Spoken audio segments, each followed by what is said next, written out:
Hey everyone, thanks for tuning in. If you're new here, consider subscribing. It really helps keep these stories coming. And while you're here, let me know in the comments where you're listening from. Now sit back, relax, and let's get into the story. I saw the first signs before I admitted to myself what they meant. It was late afternoon on Interstate 80. The western Nebraska sky so wide it felt like a lid lifted off the world. I had been running long haul for 3 days straight, stopping every few hours to stretch and check the load straps. My name is Jack Nolan, 38, former Army combat medic. These days, I drive a 40-foot sleeper with a refrigerated trailer full of frozen produce bound for a distribution center outside Cheyenne. I pulled into the rest area at mile marker 217, a little after 4:20 p.m. for fuel, coffee, and a quick walk around. The nearest town was miles away in any direction, the kind of open country where radio carries far and the wind carries farther. The place looked ordinary at first. A small convenience store with reinforced glass faced the parking lot. A diesel fueling station with tall canopies ran parallel to the semi-spaces. An old maintenance garage sat behind a chain-link fence topped with barbed wire, and 2 towers rose over the lot. One with cellular panels, the other a highway patrol repeater dish. Between the men's and women's restrooms stood a concrete staircase with a heavy door leading down to a storm shelter built for tornado season. If you know Nebraska, you know the sky can turn on you. Whoever designed this rest stop expected people to hunker underground when that happened. No one planned for what was coming now. I eased my truck to the outer pump, set the parking brake, and shut down the engine. While the tank filled, I kept the nozzle locked and scanned the highway. Traffic had thinned in the last half hour. A Greyhound had pulled in earlier, venting air from its brakes with a long hiss. A family in a minivan was walking a dog on the grass strip beyond the picnic tables. A couple of cars, a livestock hauler, and 2 other long hauls occupied the far side of the lot. Over by the maintenance garage, Miguel, he ran the place, a stocky guy in his 40s with a welder's hood pushed up on his head, was coiling an extension cord. The air smelled like hot rubber and diesel, with a hint of coming weather. I caught the first emergency alert on the radio while I was paying inside. The speaker near the coffee urn chimed, and the clerk muted a game show on a countertop television. A flat voice announced a civil emergency message and told everyone to avoid large gatherings, limit travel, and wait for official instructions. The phrasing was careful, as if they were still deciding what to call it. The clerk's hands shook as he bagged a sandwich and a bottle of water. I asked where the patrol officer was, and he nodded toward the doors. "She's outside," he said. "She told us to keep people calm." His eyes flicked to the window, where a woman in a tan highway patrol uniform was speaking to the Greyhound driver and pointing at the towers. Outside, she waved me over. "I'm Officer Emily Price," she said. She looked steady, late 20s, the focused look of someone who has rehearsed emergency scripts and now has to use them. "We're advising people to stay here for now. Roads east are jammed. There were incidents near the Kearney interchange. I'm trying to maintain radio contact. Do you have a first aid kit in your truck?" I told her I did. A proper trauma kit with pressure dressings, tourniquets, and airway supplies I kept from the service and resupplied over the years. She nodded. "Good. Stay close." While we talked, Miguel jogged past and said he was starting the generator. The rest stop had grid power, but he liked to keep the diesel generator warm if storms were forecast. I followed him around back. The unit was a medium-duty diesel generator in an enclosure, big enough to power the pumps, store lights, and emergency circuits. He checked the fuel level, bled the air out of the lines, and brought it up, letting it settle at a stable hum. He told me there were transfer switches to isolate the building from the grid and run on generator power. I asked how long we could run it. "If we throttle the load and keep non-essentials off, we can stretch it for days," he said. "We've got a bulk diesel tank tied to the maintenance garage for the snowplows and mowers. I can gravity feed if the transfer pump fails." Back in the lot, the wind shifted. Emily lifted binoculars. "There's a semi-jackknifed half a mile west," she said. "Something's wrong at the crash." I borrowed the binoculars and steadied my elbows on a post. The semi had folded against its trailer like a broken hinge, angled across the right lane. Several figures moved around the cab and the trailer wheels, not walking so much as drifting and pivoting as if they couldn't track a straight line. A pickup pulled over. 2 motorists got out and trotted toward the wreck. I lowered the glasses. "We should not send more people," I said. "If medical is needed, we do it here, where we can control the space." Emily agreed and raised her radio to call it in. The next 5 minutes slid from unusual to wrong. One of the motorists went down, not tripping, but collapsing as if his legs stopped working. The other tried to haul him up. More figures spilled from behind the trailer, staggering, hands out. The helpful driver began backing away fast, then turned and sprinted for his truck. The staggerers followed. On the eastbound shoulder, a compact car braked hard, fishtailed, and tapped the guardrail. "Inside now," Emily said, calm but urgent. She raised her voice for the family with the dog and the Greyhound passengers. "Inside the main building, move quickly." I shouted at a pair of teenagers to leave the picnic tables. Miguel killed the pump power and locked the canopy breakers. "We're shutting down the pumps," he called. "We don't need sparks if this gets wild." The man who staggered into our rest stop 10 minutes later looked like he had been in a pile-up. He had superficial cuts and a deep laceration on his forearm that bled through a towel wrapped around it. He was pale and sweating. He wasn't tracking questions. He made sounds without words. I set him on a bench by the entrance and applied a tourniquet above the wound. He fought me weakly, then went limp. His breathing turned fast and shallow. I checked his pupils. They were blown and unresponsive. I asked his friend, the helpful driver, what happened. The man looked dazed. "People came out of nowhere," he said. "They weren't right." Inside, the convenience store clerk locked the doors. Emily took control, voice steady, eyes scanning for threats. She ordered the Greyhound passengers to stay together and told the driver to block the main doors with his carry-on racks. "Jack," she said, "help Miguel with the barricades." We moved shelving units against the glass and ran metal bars through the door handles. Miguel produced a box of steel brackets from the garage, and we screwed them into the frame to reinforce the latch side.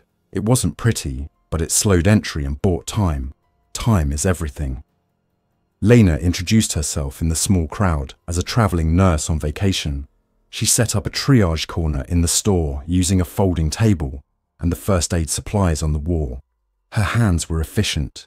She asked me to help triage anyone who looked symptomatic. She took the injured man's vitals, listened to his lungs, and shook her head. "This isn't shock," she murmured.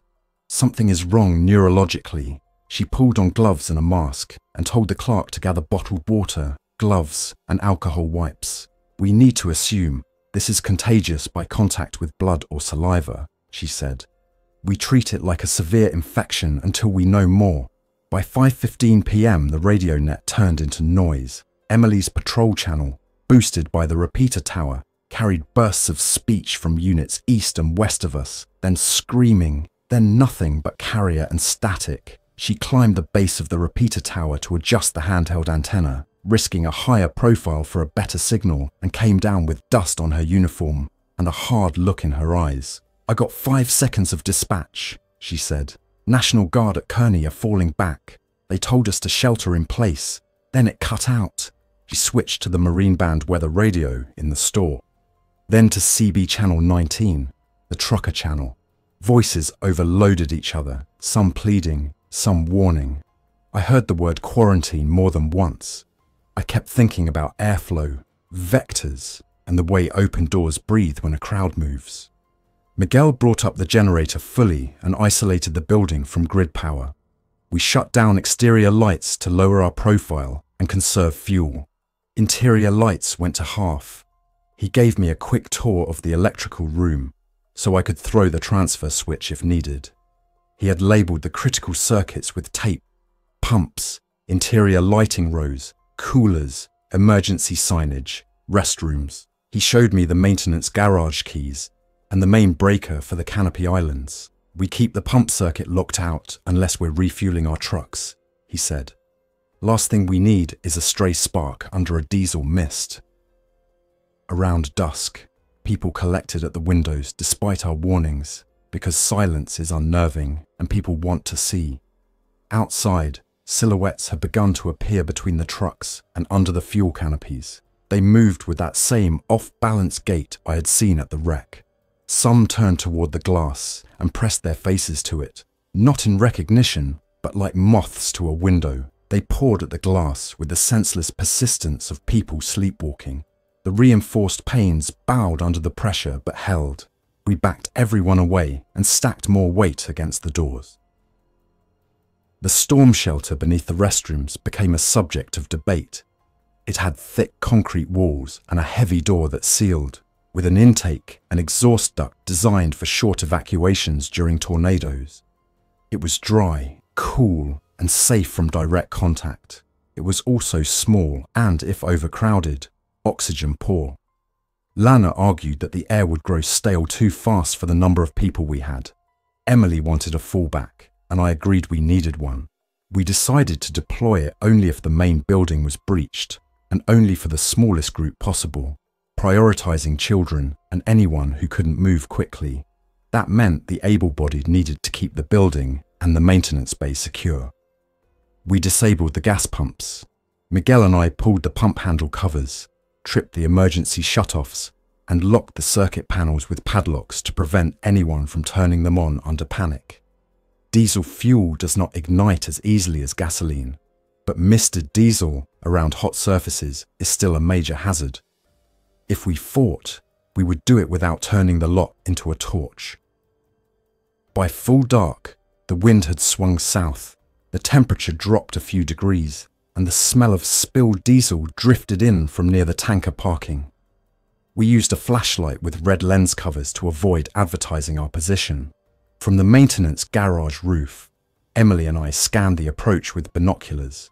The jackknifed semi down the interstate was now a dark mass against the sky. Headlights had gone out in the median. The silhouettes in our lot had multiplied. They were drawn by sound and motion. When someone coughed near a window, a cluster turned and pressed toward the noise. We moved everyone deeper inside and posted watchers facing away from the glass so they could listen without staring. The first night stretched. You measure nights like that in tasks because minutes lose shape. We organized shifts, 2 hours on watch, 2 off. We rotated in pairs. Emily with a Greyhound passenger named Sam Carter, a 19-year-old college kid who had been filming everything on his phone until I told him to stop pointing a glowing rectangle at the windows. Me with Miguel to check fuel levels, the generator readouts, and the garage bay locks. Lena with the store clerk to manage water and food. The family with the dog took turns walking the animal inside the storm shelter stairwell, with the door propped, using plastic bags for waste. We distributed nitrile gloves and told everyone to avoid contact with bodily fluids. We moved the injured man to an isolated corner and put a screen around him. He breathed shallowly and occasionally spasmed, then went still. Lena checked for a pulse with a gloved hand and frowned. We covered him with a tarp and tied the corners to keep it secure. I had been around enough death to know when attention shifts to the living. Toward midnight, something heavy bumped the side of the maintenance garage. The sound vibrated through the metal siding. Miguel and I went through the interior door to the garage bay, lights out, and listened. A form passed the narrow windows, then another, brushing the metal with hands. We held still. The group outside lingered 15 minutes, then drifted back toward where the smell of diesel was strongest. We went back inside and barred the door. At 2 a.m., the radio coughed up one coherent message. A voice on the patrol frequency, thin and distant, identified as National Guard near Kearney. The soldier was shouting over engine noise. "Do not leave your shelter," he said. "Barricades overwhelmed. Pull back to, repeat, shelter in place." There was a burst of static, a human shout, a clatter of metal, and then just hum. Emily closed her eyes for a second, then set her jaw and made another call that went unanswered. By dawn, we had a plan to adjust.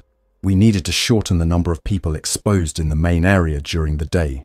The storm shelter would become a quiet room for the children, one adult, and anyone needing rest in close quarters, door propped and fan on. Everyone else stayed topside to maintain perimeter, rotate watch, ration supplies, and prepare an exit option. I walked the lot with Miguel to inventory vehicles and keys. We found 2 running semi-tractors with keys left in the ignition, the Greyhound, several personal cars, and a maintenance pickup with a plough bracket. Diesel levels varied. The Greyhound had enough for 100 miles if we drove gently. My truck was topped up. The maintenance pickup was half full. I flagged the 2 best prospects for a breakout. My tractor to tow a small utility trailer full of supplies, and the maintenance pickup for a quick-moving option. We agreed we would only add more vehicles if absolutely necessary.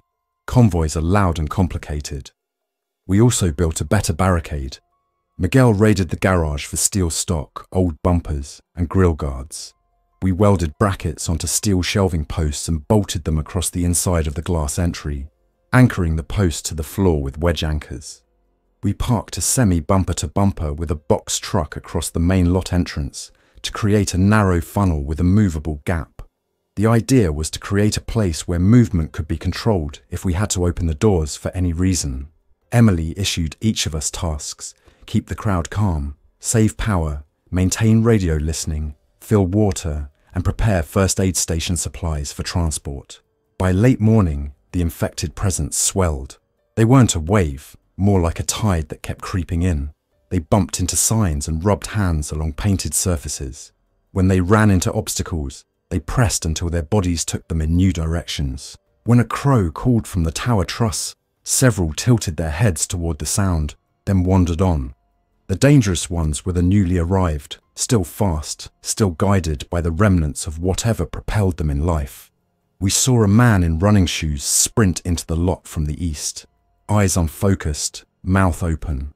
He veered, clipped the corner of a parked car, and rolled over the hood, then got back up without looking around, as if his balance had been reset to a different program. He moved with speed for a minute, then slowed as if a gear slipped. We learned to listen for those footfalls and the sudden change in tempo. We rationed food. The convenience store had bulk packs of jerky, snack mix, canned soup, and bottled drinks. The Greyhound's overhead compartments held snacks and water the passengers carried. The maintenance bay stocked cases of water for summer highway work. Lena drew up a plan. Small meals every 6 hours, with an extra for anyone on perimeter duty. Water was limited to half bottles at a time. Coffee became a privilege for the watch rotations. No one complained aloud. People grumble when they feel safe. They go quiet when they understand stakes. Around 1 p.m, Sam came to me with a guilty look. He had resumed recording on his phone during a watch and captured audio from the highway. A helicopter. The sound grew, steady and loud, low and fast. It came from the west at maybe 200 feet above the ground, the whomp of the rotors rising over the flat. We ran out to the shaded side of the building. The helicopter crossed our field of view, heading east, then banked hard and descended as if avoiding something, then accelerated again. A moment later, a distant cracking sound rolled over us, not thunder, but sharp and spaced. The helicopter climbed and disappeared behind a line of trees, following a creek bed. The infected lifted their heads and drifted toward the highway shoulder, drawn by the sound.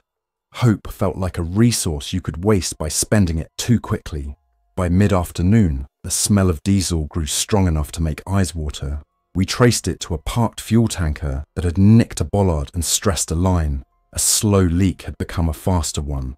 The ground under the trailer glistened. Diesel is less volatile than gasoline, but vapor in a confined area can still find a spark. We argued about options. Miguel wanted to clamp the line and move the truck, but that meant crawling under the trailer within reach of the roaming infected, who brushed past the tires. Emily suggested we set up a fire break by wetting the ground around the area and clearing trash. Lena worried about air quality and masks. I looked at the pool and thought of the choices it represented. A weapon if we needed a wall of flame, a death trap if it went up when we didn't want it. In the end, we laid out a plan to use it only if we had no choice.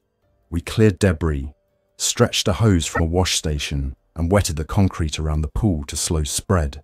We posted a watcher with a fire extinguisher for small flare-ups, and we kept everyone away. News came thin and ugly. Emily coaxed weather radio into acting like an all-hazards channel, catching fragments between official updates.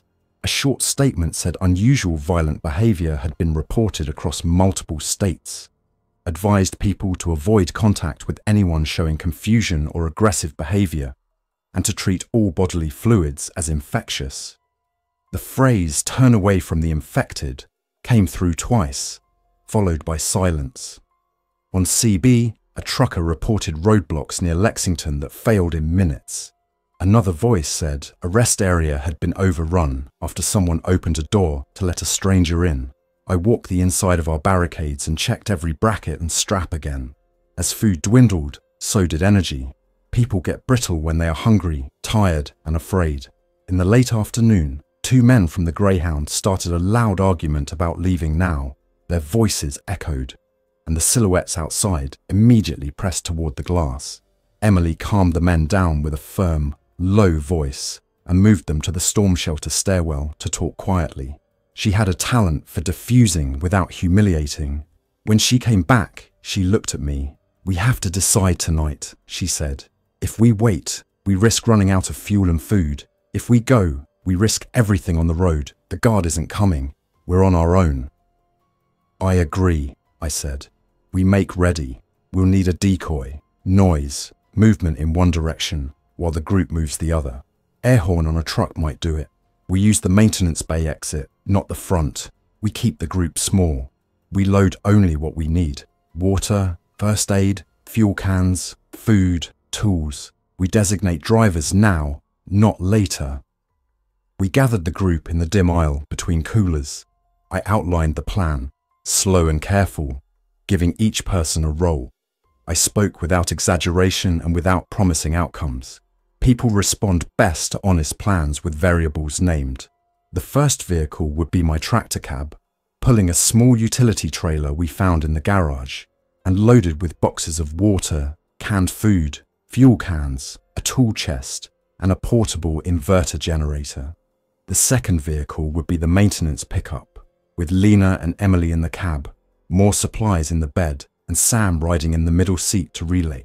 Miguel would stay with me in the tractor because he knew the electrical systems and tools.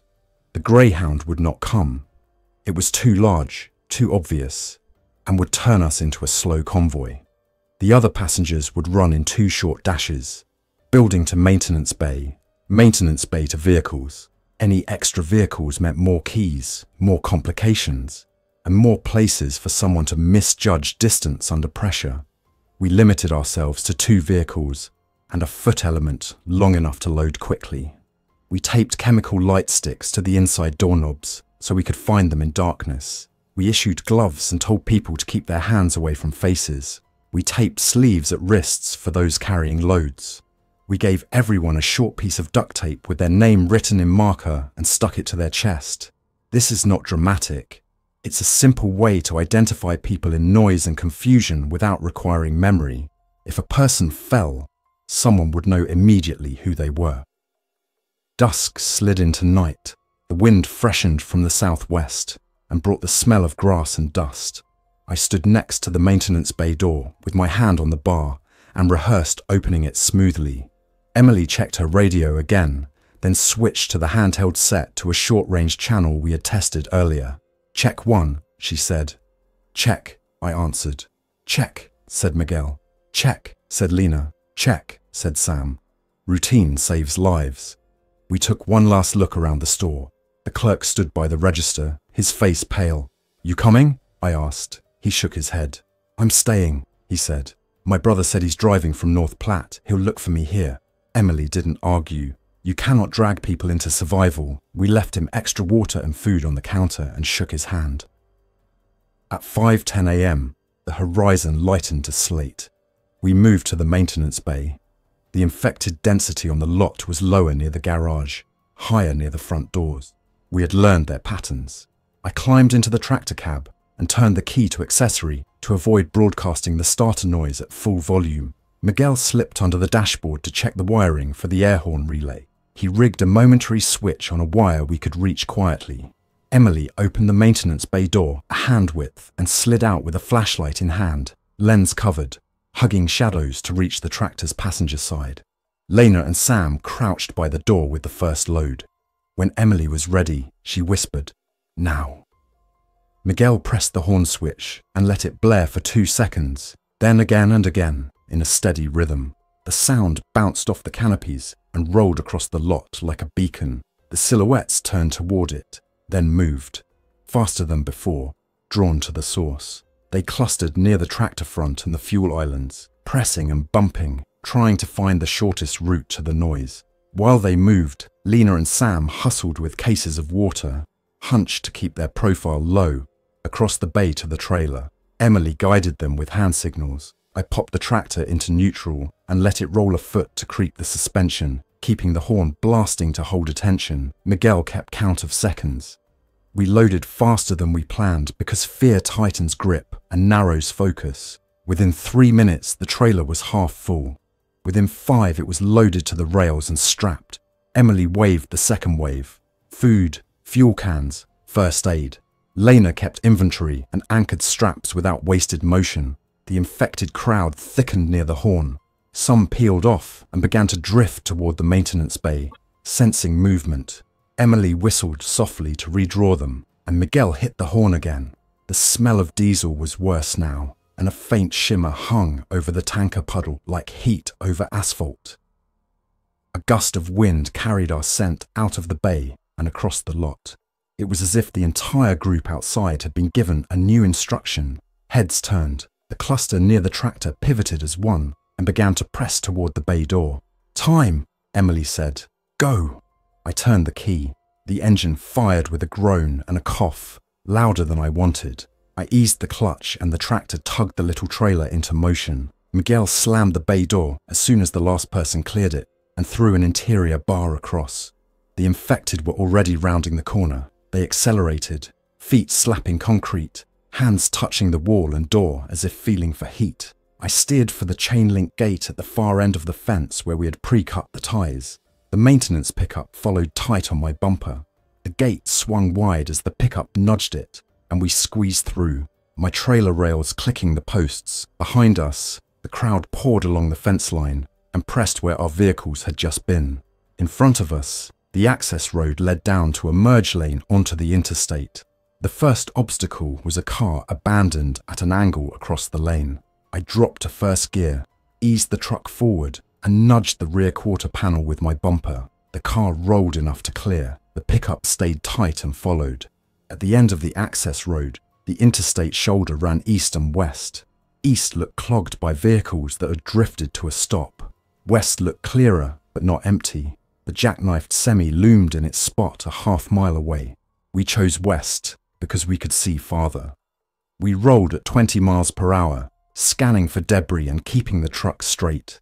The pickup driver, Lena, called speed and spacing so we didn't separate. We passed cars with doors open and luggage scattered.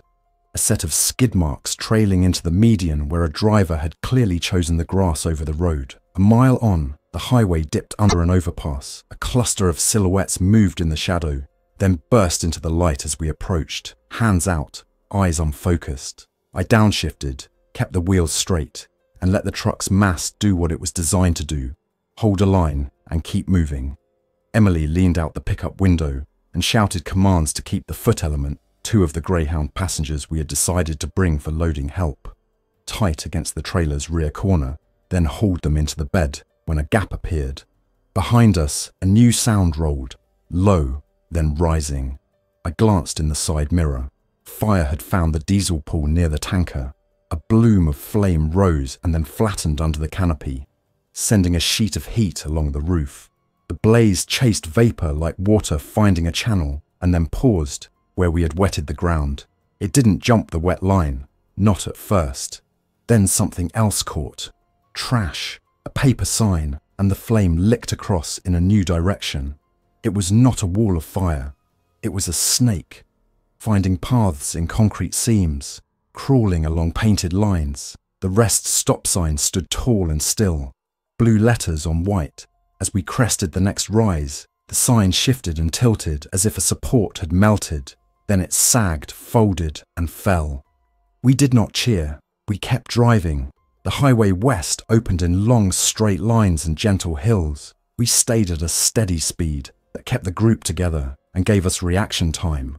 The CB radio crackled and then carried a voice clear enough to understand. A driver 15 miles ahead describing a choke point at a construction zone where lanes narrowed to one. He said he had gone through the median to bypass it. He warned of debris and people in the roadway who were not acting normal. He said he was not stopping for anyone waving hands. His voice shook and then steadied as he repeated the mile marker. I thanked him and repeated the information to Lena. We'll take the median before the cone line if it's blocked, I said. We stay on firm ground. We don't stop unless something bigger than us blocks the path.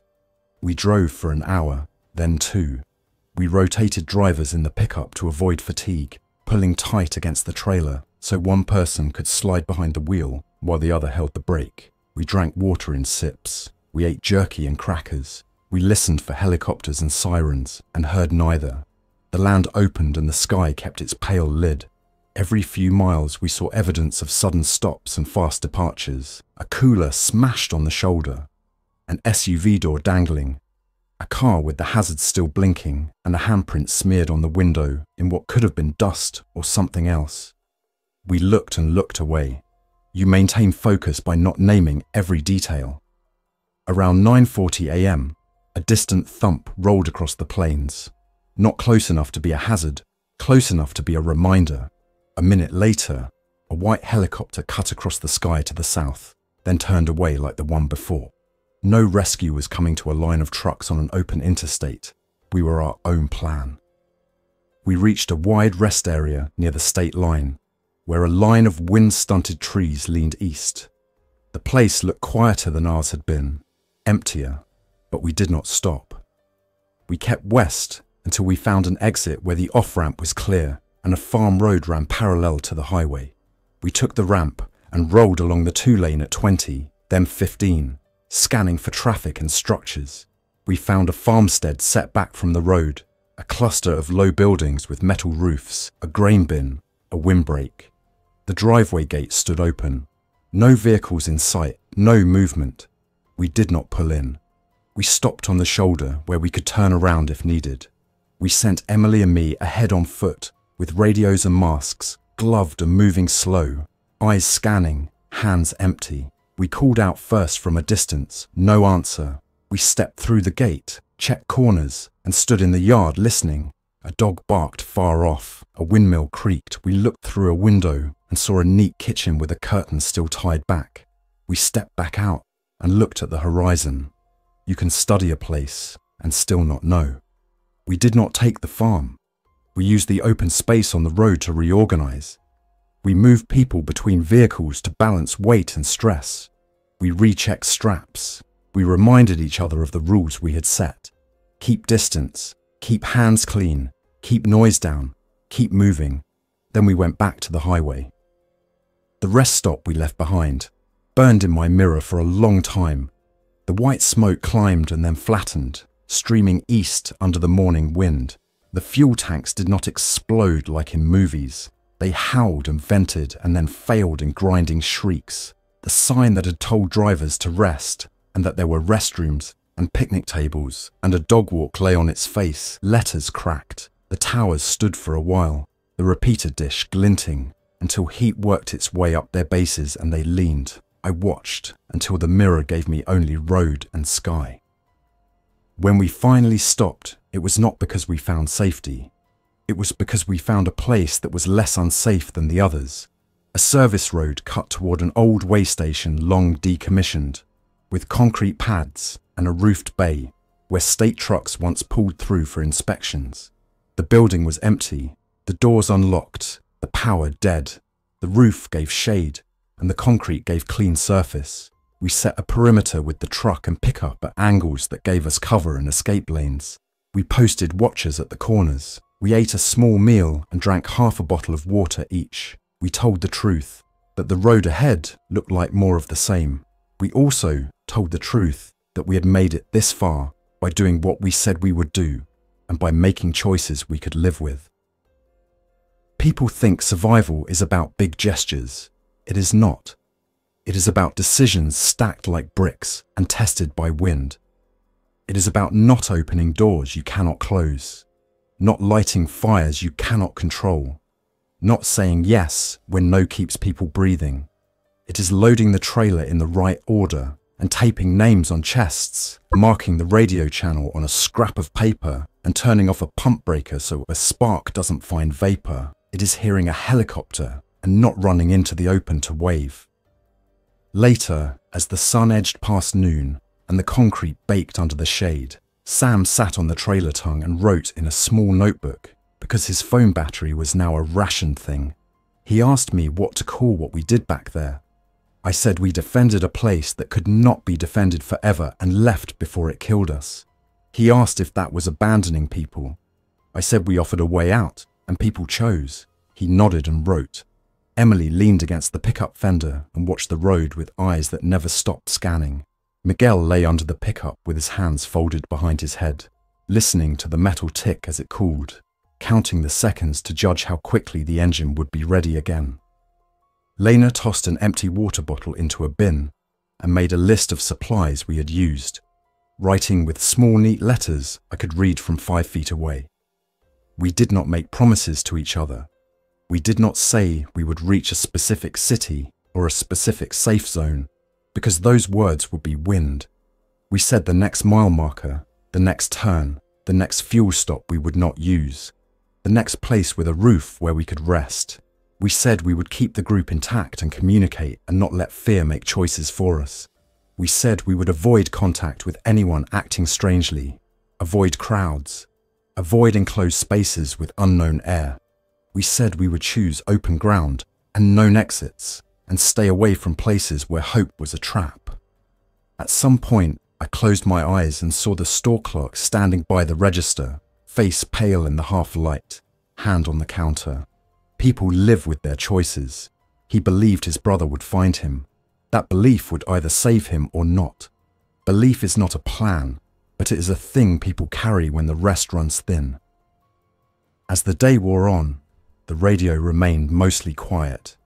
We caught a short statement from a government channel advising people to stay inside, avoid contact, and wait for official instructions.